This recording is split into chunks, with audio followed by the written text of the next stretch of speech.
નમસ્કાર મિત્રો, શેરબજાર ગુજરાતી યુટ્યુબ ચેનલમાં તમારા બધાનું સ્વાગત છે. મિત્રો, ચૂંટણી અને ત્રિમાસિક પરિણામોની સિઝન હવે સમાપ્ત થવાની છે. એવામાં આ અઠવાડિયે શેરબજારમાં થોડી મજબૂતી જોવા મળશે.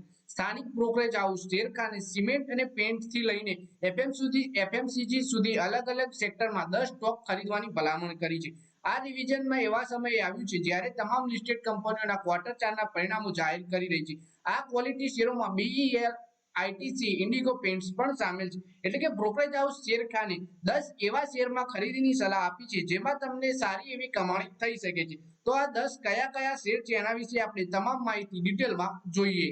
તો મિત્રો, સૌથી પહેલો શેર છે રેમકો સિમેન્ટનો. શેરખાને રેમકો સિમેન્ટમાં 1010 રૂપિયાના સુધારેલા ટાર્ગેટ પ્રાઇસ સાથે બાયની સલાહ આપી છે. 24 મે 2024 ના રોજ શેરનો ભાવ 778 રૂપિયાના સ્તરે બંધ થયો હતો. આ ભાવથી શેરમાં 30% સુધીનું વળતર મળી શકે છે. પછી મિત્રો વાત કરીએ તો બીજો શેર છે ભારત ઇલેક્ટ્રોનિકનો શેર. આના વિશે આપણે વાત કરીએ તો બ્રોકરેજ હાઉસે 325 રૂપિયાના રિવાઇઝ ટાર્ગેટ પ્રાઇસ સાથે બાય કરવાની સલાહ આપી છે ભારત ઇલેક્ટ્રોનિકના શેરમાં. 24 મે ના રોજ આ શેરનો ભાવ 297.10 ભાવે બંધ થયો. આ રીતે આ શેરમાં પણ 10%ની તેજી જોવા મળી શકે છે આપણને.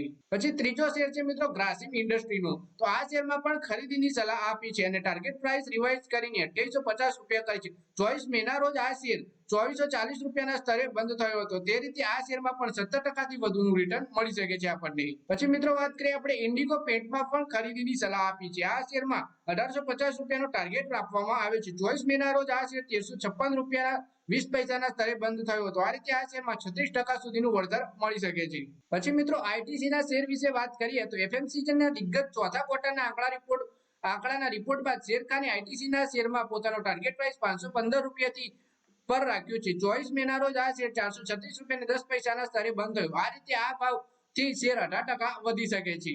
પછી મિત્રો વાત કરીએ બ્રોકરેજ હાઉસ જુબિલન્ટ ફૂડવર્કના સ્ટોક પર ખરીદીની રેટિંગ સાથે સ્ટોક પર હોલ્ડ રેટિંગથી અપગ્રેડ કરી બાય રેટિંગ કરી દીધી છે. જેનો ટાર્ગેટ પ્રાઇસ રિવાઇઝ કરી 570 રૂપિયા પ્રતિ શેર કર્યો છે. 24 મે ના રોજ આ શેર 466 રૂપિયા 80 પૈસાના ભાવે બંધ થયો. આ રીતે આ શેરમાં 22%થી વધુનું વળતર મળી શકે છે. પછી મિત્રો વાત કરીએ ફાર્મા કંપની સન ફાર્માના સ્ટોક પર બ્રોકરેજ હાઉસે બાય રેટિંગની સાથે ટાર્ગેટ રિવાઇઝ કરી 1800 રૂપિયા પ્રતિ શેર કર્યો છે. 24 મે ના રોજ આ શેર 1486 રૂપિયા 55 પૈસાના સ્તરે બંધ થયો. આ રીતે આ શેરના વર્તમાન ભાવથી 21%નું વળતર આપી શકે છે. પછી વાત કરીએ મિત્રો સ્ટ્રાઇડ્સ ફાર્મા સાયન્સ પર બાય રેટિંગ આપવામાં આવી છે. ટાર્ગેટ પ્રાઇસ 900 રૂપિયાથી વધારીને 1050 રૂપિયા કરી દીધો છે. 24 મે ના રોજ આ શેરનો ભાવ 856 રૂપિયા 65 પૈસાના સ્તરે બંધ થયો. આ રીતે આ શેરમાં 17% સુધીનું રિટર્ન મળી શકે છે.